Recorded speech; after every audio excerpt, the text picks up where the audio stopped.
Coach, obviously not the way you wanted it to end, but what did you see from your team on Sunday?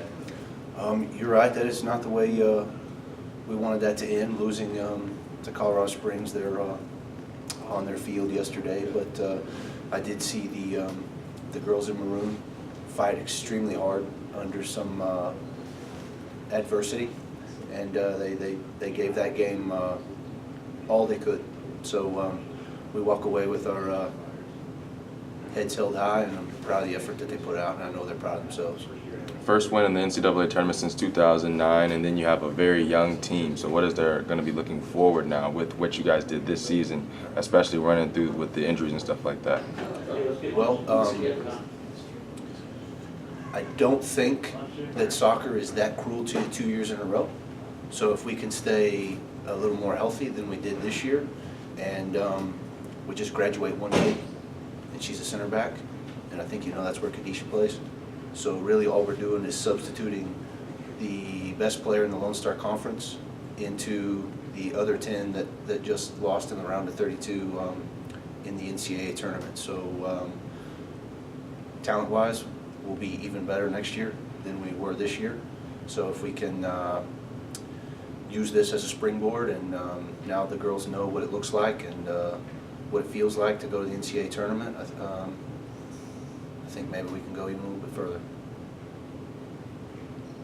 Also, kind of down the stretch of the season, we've talked about it in prior interviews, but with Colleen Jacob and Chanel Arjun coming up so big, and now them coming into the next season, what can you expect from them specifically? Those two specifically? Yeah. Colleen came here from an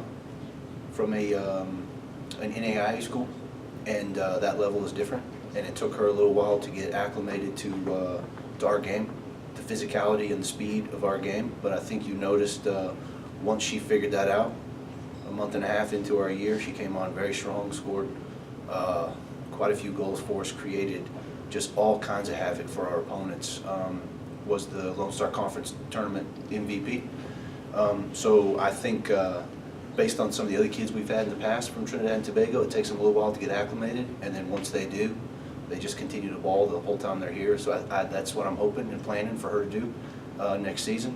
Chanel was up and down because of a bad hamstring injury. She started, she was probably the best player we had when we started this fall, and then she was out for 5 or 6 weeks, and then she came on strong. She scored the winner against Angelo in the Lone Star Conference tournament final and the first round of the NCAA tournament. So hopefully they just help us win more games next year, man. And then now, lastly, what is the kind of, after I know you can take the 2 weeks off, and then what is going to be the biggest thing you kind of work on in the off season as you try to come back next year? Biggest thing to work on? Yeah.